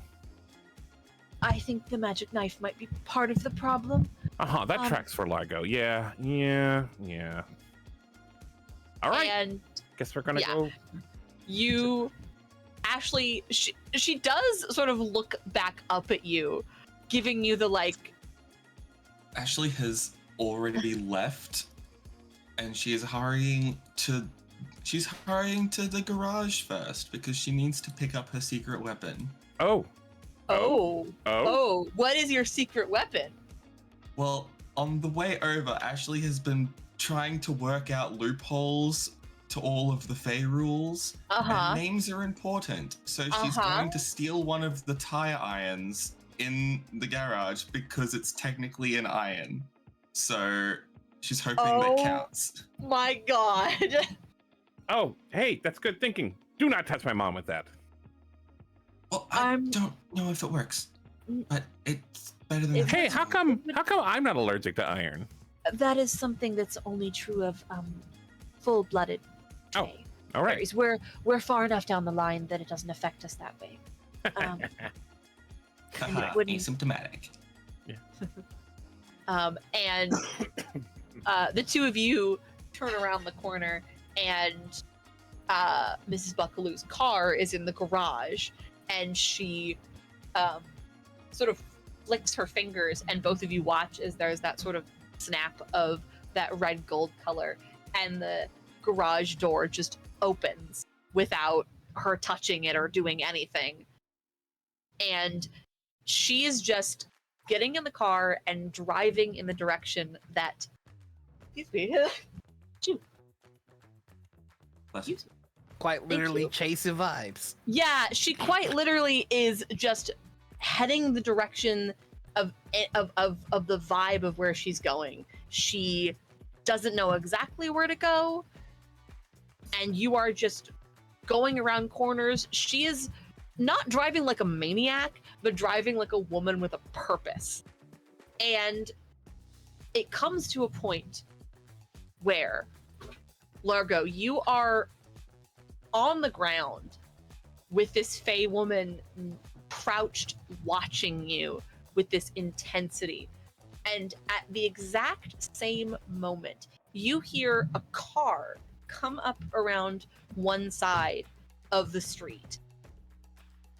And at the same moment, from down the other side of the street, you hear this crackling noise. And at the exact same moment, as this Fey woman is just sort of looking at you with this so satisfied look on her face, I wonder what we could do. So, and this sound happens all at once, and she sort of looks between the car that is peeling down the street that stops just before you, and you see sitting in the driver's seat Blomsky's mom, who is sitting in shotgun. I'm gonna be honest. I thought she was gonna teleport us. No, she straight up drove you. She's not that powerful. Ashley. Yeah. So yeah, so you see Blomsky's mom, who you haven't met that many times, but you know her well enough, and Ashley sitting in the passenger seat. I gotta be honest with you, I'm not sure if they're saving me or ruining a really awesome moment. Like, I don't know. Blomsky, I'm sorry, I'm Blomsky. Largo! Wait. Largo, are you okay? Largo, are you okay, man? Yeah, I I don't. Pissed. I got this. Excited. I'm fine. Everything's good here. This is. And the Fae woman is just sort of looking between all of you. Oh, so interesting. Oh, I wouldn't be surprised that you have friends who are of fair blood. Oh, so fascinating. I mean, I don't know if their blood's fair or unfair. Honestly, I don't judge people by that kind of stuff. Oh, and you shouldn't. What got you all in this mess in the first place? We're going to fix that, aren't we? I think so. Are we good? Like I feel like there's some tension here. Like, are we gonna fight? Do you... Oh, Tension is murder. Fight. Largo, I think you lost the fight. We haven't started fighting yet. You don't We're want to see on the me when I ground. fight someone. Oh, I trip. And I don't trip often. It's Oh, just. you just lost a battle against the concrete. That had nothing to do with me. Basically. And this woman just sort of looks up at the rest of you. Have any of you gotten out of the car? Yeah, I Ashley think is I've- yeah. already out of the car and wielding the tire iron like Yeah. a battle axe. But we've not like approached. We're still like at the car, I feel like. Yeah, I can see that. Yeah. And this weird standoff is happening where, Largo, you are trying to get up and trying to make sure this woman isn't gonna try and kill you. Mhm. Ashley is wielding a fucking tire iron like a weapon. And Blomsky is just sort of like clearly trying to get you to like get out of here. And there's this weird energy as this woman just sort of looks at all of you, looks around. And you start to hear the sound of like water in your ears, and all of you. You hear this sort of sound like you've put your ear to it, like a seashell. And everything gets a little muffled. And you can still see, but the sound is very captivating. Very like you can't not listen to it. As I see this all happening, how close am I to the Fae lady? You are quite close. She is like within a couple feet of you. I'm gonna do a stupid. Oh, how stupid you gonna be? How stupid you gonna be? As soon as I start hearing water, You start in my hearing ear- the sound. I want to do the most unnecessary William Shatner combat role, and I am just going to place that piece of iron on any exposed skin I can find. I would like you to roll me a fight check to see how well you succeed at this. This is going to be a difficulty of, once I get my reference sheet open. Oh, okay. I don't suck at fight, actually. Yeah, this is a difficulty of 13. Oh, I'm not that good at it. Good luck. My fight is a D12, so let's see what we get here. Okay, that is a 9. You Hold on. okay. I'd have to dump all of them. Do it. I said I'm gonna do it dumb, and here it is. I'm cool, dumping all yeah. 4 of my plates. All in. Oh, so I'm smacking this Fae with some iron. Let's go! It is to the two of you who are watching this. This is quite possibly one of the stupidest things you've ever seen, but it's also incredible to witness as Largo just rolls forward and you see something in his hand. You don't see it right away, but you hear the pained scream that this woman lets out when Largo's hand just like presses to like her arm, and she screams and recoils back. And From hell's heart, I smite thee! Oh my god. you never learn, do you? And she stands up, and you all see her hair start to like flicker and move and sway back and forth, and that sound in your ears gets louder. And Largo, you're the closest to her. You can see that the swirl in her eyes twisting and turning into this maelstrom. And she just looks at all of you. This wasn't how I wanted to end my day, but... And she holds up her hand and is about to do something when you all hear a crack and something whips out and grabs her wrist. And you all see it looks like a piece of rope for a second, but then its eyes blink. And you see that digging its teeth into her wrist is this beautiful rosy colored serpent that is wrapping around her arm and up, and it goes all the way up her shoulder and is holding her. And you hear the sound of wings and something hit the ground, and you see this green light, and you see someone come around the side, and Oleana and Hudson are standing there, and Hudson has his hand up in this grip that's very much like the snake that is holding on to this woman's wrist, and he just grips his fist a little tighter. Really now? Really? Really had to rescue you kids. You had to get involved in something stupid. That's Hey, my what? line.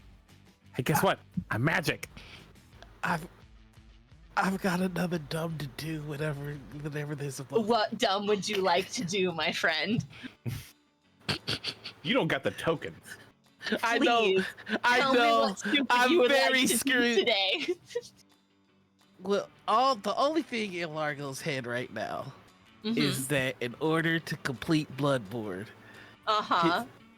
his dagger needs to be imbued with the Mhm. blood of one that has been kissed by iron. Uh-huh. Now, I don't know about you, but Maffin, I just Uh-huh. kissed her with iron. Uh-huh. So you're gonna try and stab her with the dagger, I assume? See, that's a murder charge. I'm gonna try and slice at her. You're gonna try and slice at her. I would like you to roll a fight check for me. This is Oh. going to be a difficulty. Where is my difficulty chart? This is going to be a difficulty of 12. Okay, I'm putting the D12 in the treasure chest. Let's see what happens. Box of Doom. Oh, you can't see. It's an 11. Oh! I'm off by 1, and I don't have any You- tokens. So you have the dagger in your hand, you pull it out, and you reach out to try and swipe at her. And she twists out of the way with this snake still digging into her wrist. And she moves her hand, and you see this sort of swish of something in the air around her fingers, and it just sort of brushes the blade away. So, I don't have time for this. Really. You just had to do that, didn't you? You had to ruin it. Let Let it. me go. I can't do that. I can't do that. You're gonna kill a kid. You don't know that. Yeah, I do, actually. And Oleana just has her arms crossed, and her little wings are sort of faintly moving behind her. You, like everybody else involved in this stupid rebellion, doesn't understand anything and was ready to cause a tsunami in the middle of this just because you couldn't get your way. Wait, he's gonna cause a tsunami. That's what was gonna happen. Yeah, tsunami. Jeez. Freaking chill. Is that how the poke got here?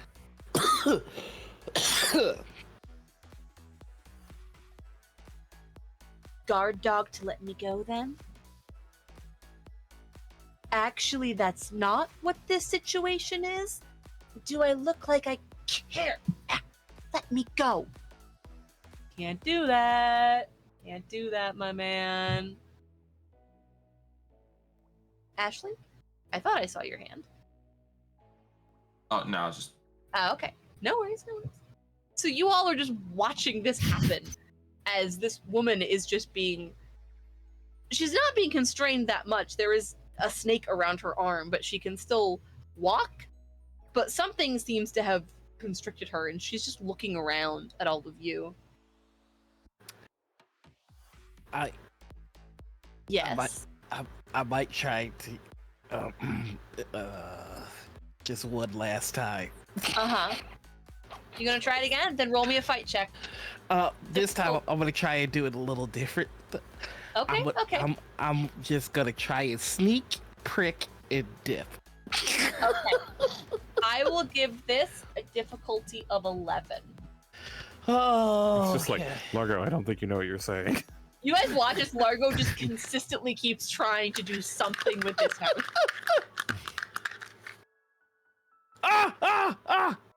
12! Hell yes. I wish this would focus. Yeah. I know. There it It is. really doesn't want to focus. oh, there it is. So you, as all of this is happening, you see your moment. You take the dagger, sort of just, and you manage to poke her with it. And she doesn't seem to notice. Again, there's literally a snake holding on to her wrist. Mm-hmm. And you look down at the knife, just waiting, looking at it, and watching. If nothing happens in 10 seconds, everyone, Nothing happens in 10 seconds. everyone is just going to hear the loudest fuck.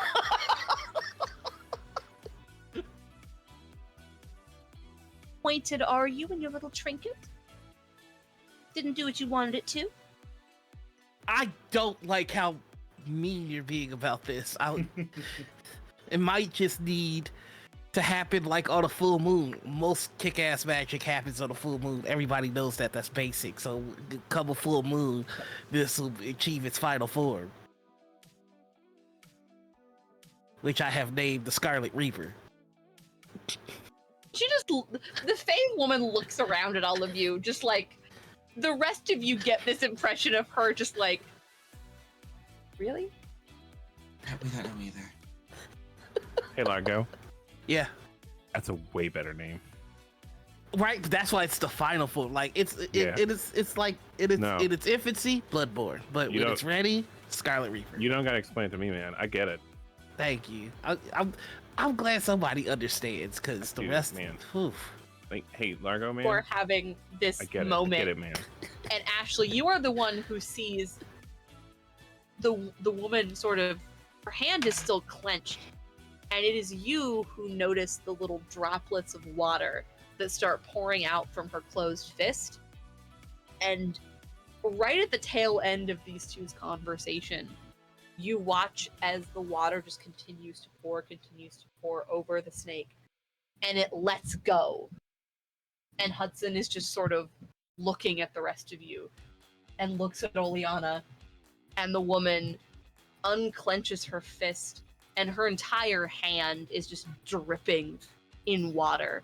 It's just coming out of her hands. And you all see the tattoos, the white worked marks that were all across her shoulders just starting to turn this same blue as her hair, which is still just sort of swaying in this non-existent breeze. And up from the cracks of the sidewalk and in the street, even around the car, you can see water starting to bubble up from somewhere. I really was having such a nice day. Yes, Ashley?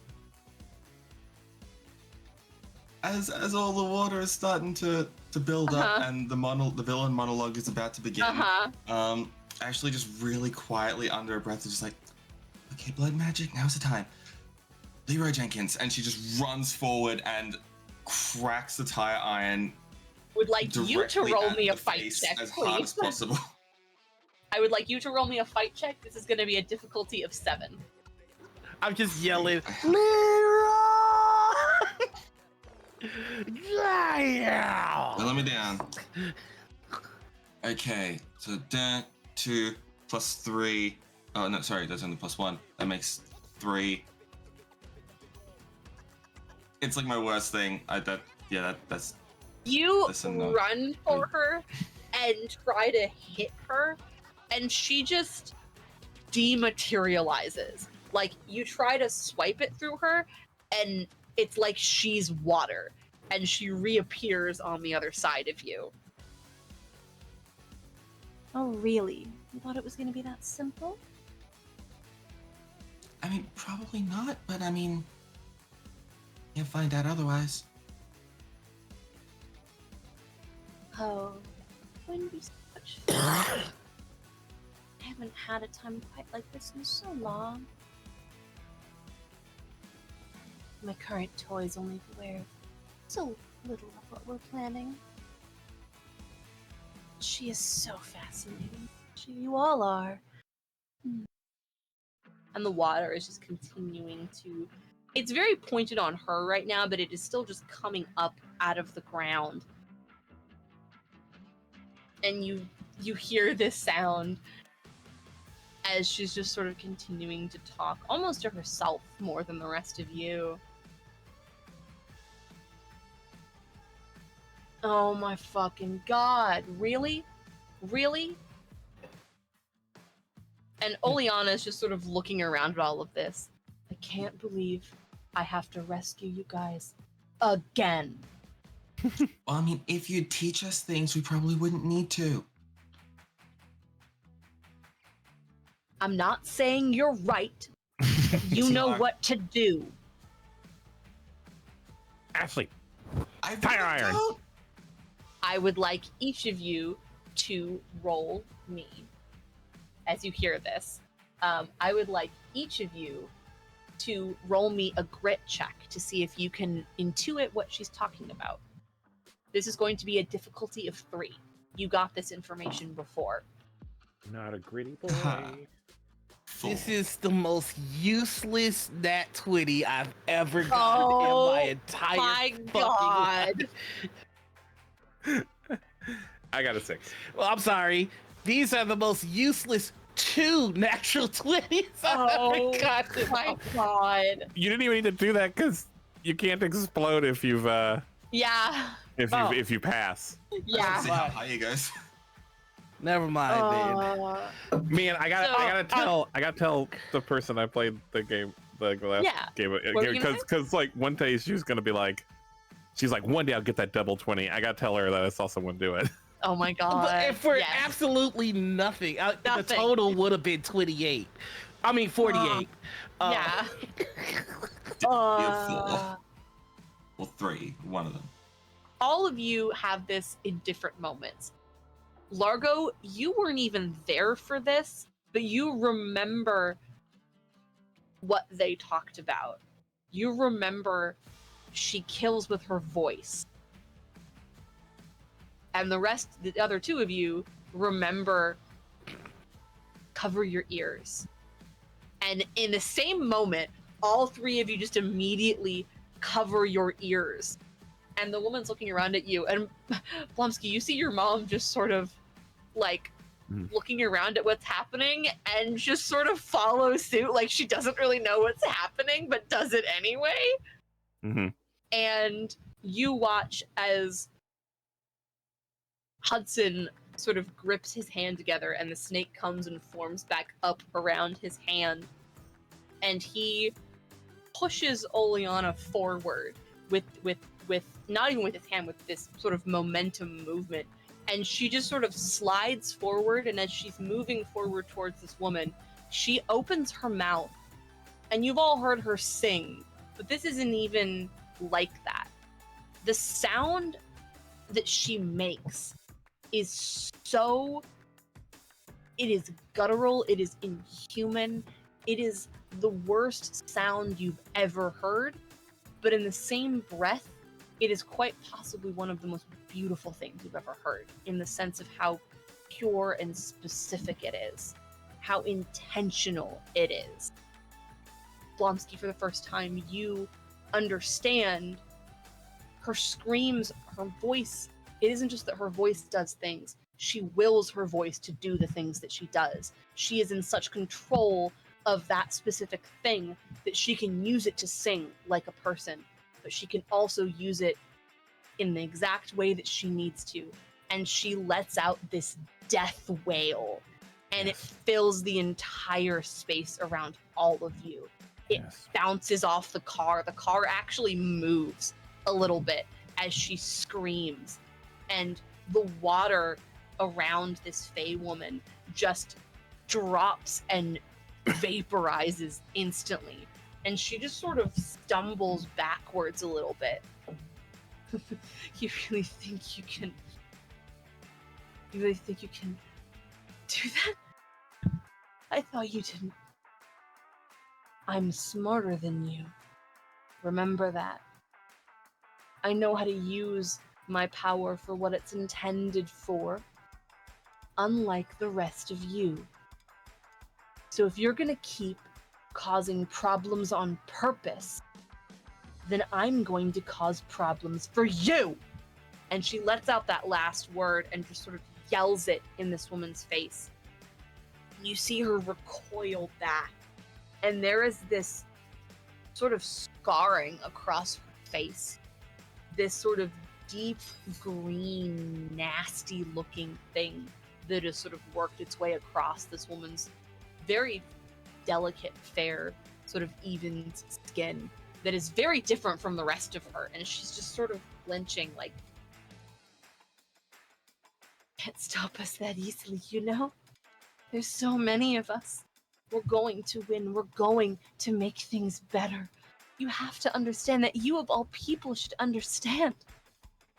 You don't know anything about me, or where I came from, or what I am. Now go, run back to your little friends. Tell them what you saw here. Tell them what they think is going to happen isn't going to happen.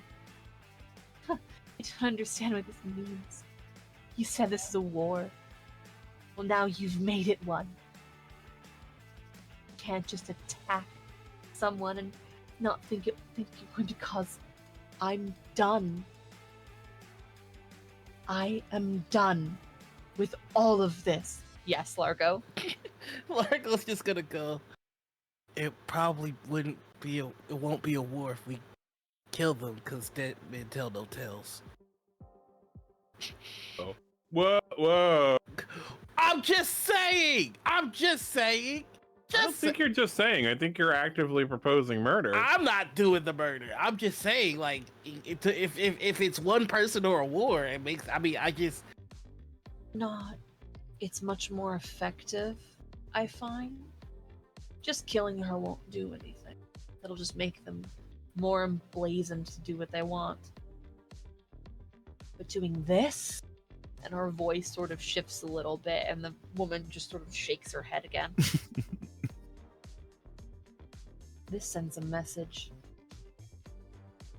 Okay, all right. Send her back to her people. Give them an idea of what they're really gonna deal with. Fine. I give up. Fine. I'm going. And she just dissipates into liquid and vanishes. Well, And Oleana is just sort of looking around at all of you. And for the first time, she notices your mom, Blomsky, sitting in the car, who just sort of has very slowly started to take her hands off of her ears. I think it's okay, Mom. Oh. She just sort of awkward mom waves at Oleana, who is in her full, like, true form. And Blomsky, you're surprised that your mom isn't more surprised by this. It's more just like, Oh, okay. This is what you wanted to tell me about. Yeah, I've had a weird couple days. Uh-huh. Yeah. You could say that. Oh, and I thought I was going to fundamentally change your world with what I said earlier. Oh my goodness. It was still a big deal. I was very surprised. Can somebody Just tell me not- why this fucking dagger's not working? I'm sorry.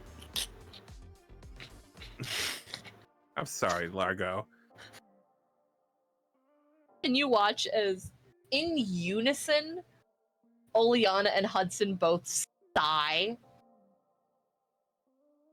And Hudson sort of flicks his hand, and the snake tattoo that's around his arm sort of curls back up around it, and it sort of materializes. Its head sort of starts to materialize in his palm, but it sort of slithers up, out, and coils around Oleana's feet, and curls back, and sort of literally snakes its way up her body. And Oleana just sort of is letting this happen. You're real close, but not on the money.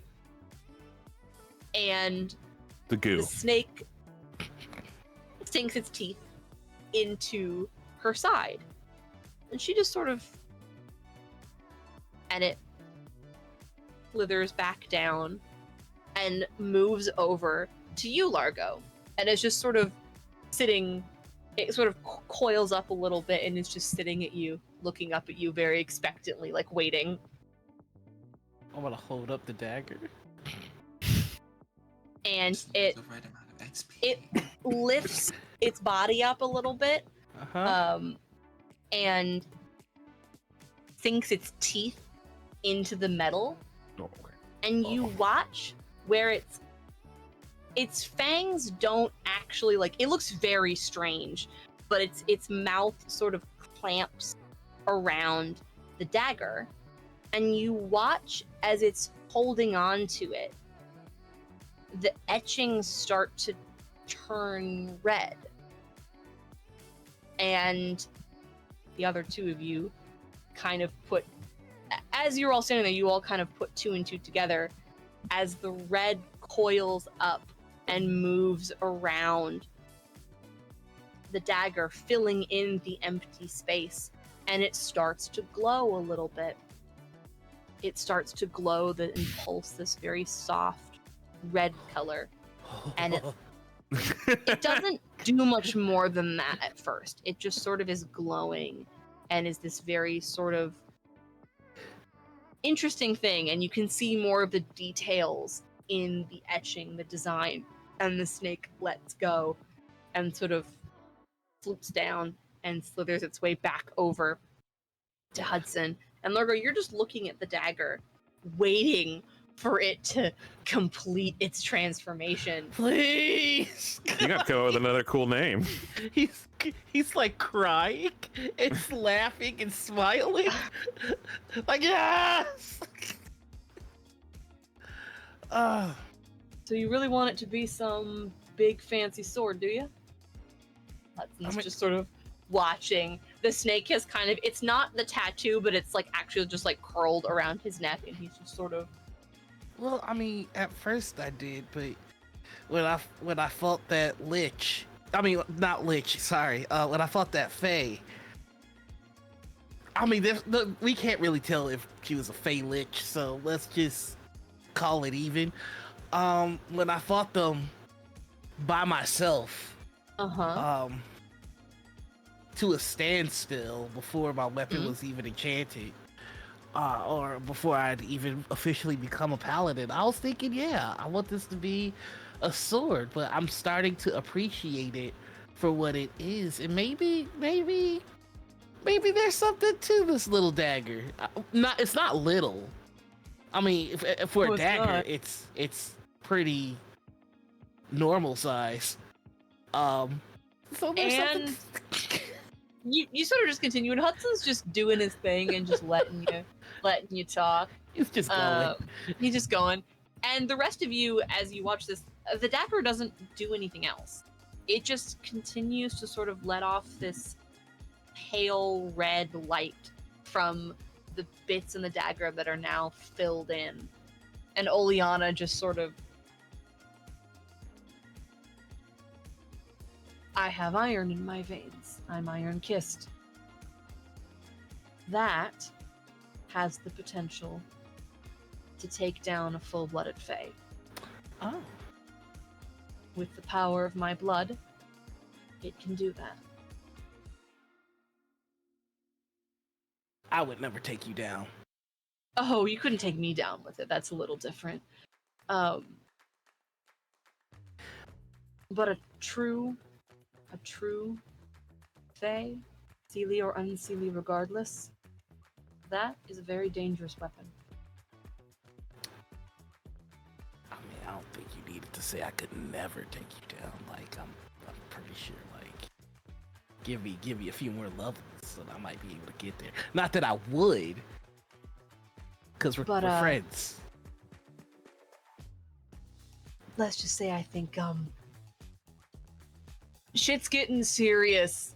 And Hudson's just sort of like leaning against the car now. Like, how he made it over there, nobody really knows. He's just kind of there. Yeah, you can't really do any of this without causing a bit of a ruckus. So, Oli, we may have to escalate the plan. the plan? What are they talking about? And Mrs. Buckaloo is just sort of like here. She's just here. Yeah, so we're kind of in the process of trying to save the world from like all of the Fae thing being revealed and kind of them trying to take over everything. Oh yeah, that seems bad. That seems very, very bad. I mean, considering Largo just almost got murdered by Manic Pixie Dream Ursula, it's kind of, I think things have escalated a little bit beyond just hoping for the best. I think we actually need to sort this out probably soon because this is about to get really bad, I think. Yeah. I'm fine. Yeah, I'm it doing is. this like a pro. Yeah. No, you're actually doing real good. You're doing real good, kid. I wrote my will of Hudson- testament earlier. I'm not doing okay. Hudson gives you this very like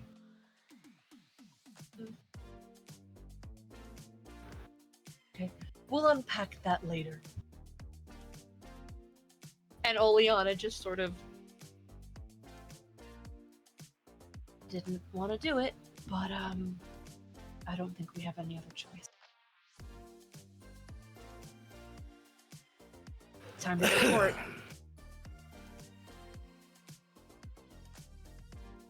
Oh yeah. Of all the things that you could have said there, that was the least. I was not expecting that one. Oh, not port. Port. Okay. Late Night Court. I love that show. Yeah, it's good. They still play reruns on Nick at Night. anyone who looks at Mrs. Buckaloo, she has this wide look in her eyes, and she's looking at Oleana directly. Are you sure about that? I mean, I'm not expecting all of you to come with me. You don't have to if you don't want to. But I don't think it would. I don't know. You think they're ready for that? They're gonna have to be. We're a little beyond the point of being ready. We almost just got straight up murdered. Yeah. You need the help of the court. They're the only ones who can stop this at this point. We could do Well- it. I mean, I just literally went toe to toe with the Archfey Lich Demon, so. Road trip it is then. And Hudson just sort of like throws up his hands for a high five from somebody. Does anybody high five him? I And I'm will in high the five him. Awesome. Totally read the wrong. I apologize. Oleana just I have an economics test due next week. I'm still trying to save the world. You're Doing a pretty good job. just gonna cheat anyway.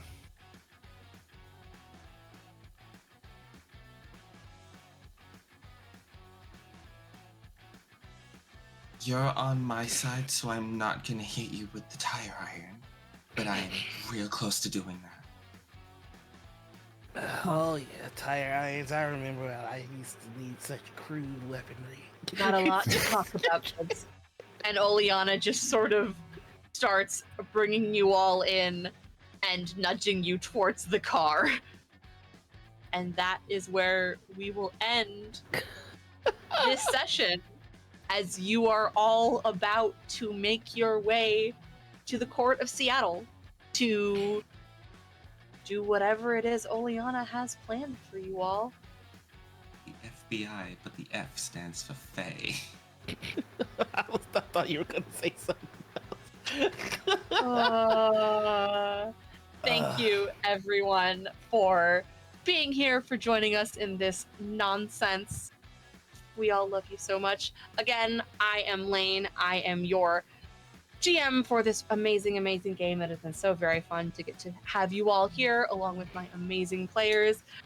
You can find me around Nerdsmith doing all sorts of wonderful, wacky things. Hopefully there will be more soon. Please introduce yourselves again, players. Hi, I have been Benjamin Gray. You can find me on Roleplay Retcon, a podcast that remakes infamously like bad movies with tabletop RPGs and storytelling games. We actually just wrapped up a series a little while ago where we played Kids on Bikes. We used it to do kind of like a modern remake of Phantom of the Opera, kind of like a reimagining of Phantom of the Opera. So you can actually listen to all that in its entirety right now. We finished it up a few weeks ago. And I do that podcast with my friends Cincy and Alex. I always forget to say that. Oh, that would make it my turn. Hello, everybody. I'm so used to waiting for Kyle. Hello, everybody. I'm Noir. You can find me all over the place as the Noir Enigma. That's Twitter, Twitch, YouTube, TikTok, Instagram, Hive, Blue Sky, you name it. I'm probably there. I've been playing the legendary Dark Knight Slayer of the Arc Fae Lich Dragon Vampire, Largo, or Azrael's Wrath. As he should be called. My favorite thing is that it just gets more and more ridiculous every time you say it. Every time it's gonna be something else. Use online gamer tags that thing that's notoriously easy to change. Right. What am I doing? I do things.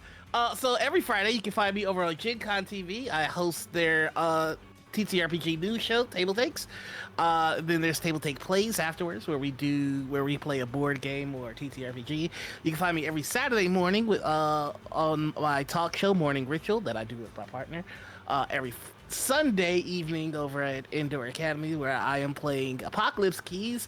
And my character is Judas Iscariot. Good times. And finally, you can find me over on Alt Haven every Monday for our I know the name of the game that I'm in. For our predation game where we play with dinosaurs, and I have something called a solar chainsaw. It's metal. Check it out. And I'm Maury. I've been playing the very turtly not traumatized Ashley. I can be found at Memento Morgan pretty much everywhere that matters, with the exception of Twitch. And yep, you don't see my face around, but you see my words on the other side of a lot of the Nerdsmith tweets nowadays. So there's also that. Wonderful, wonderful. Thank you all again for being here. Please join us here on Nerdsmith tomorrow for the Dragon's Crown. 6:30 Pacific, 9:30 Eastern. I'm very excited to see what Franz gets up to with those wonderful, wonderful little people. And then join us again on Monday. I believe it is Nerdsmith Pixel, but I could be wrong. It rotates with Discover RPG. And then I am very, very excited to announce we have some new things coming up. Next week will be the finale of Hallow Rock. And then coming up real soon after that, just announced Dreamhouse by Night, our Vampire the Masquerade Barbie 2-part series. Please join us for many, many amazing things coming up. I am very, very excited. That sounds incredible! It is going to be amazing. I am very excited to be the storyteller for that game. It's going to be a real interesting time. Please keep an eye on all of our socials. We let you folks know when we go live and all of that other amazing stuff and other things that we are doing. Thank you again, and we will see you next time. Bye-bye, friends. Bye. Farewell, friends.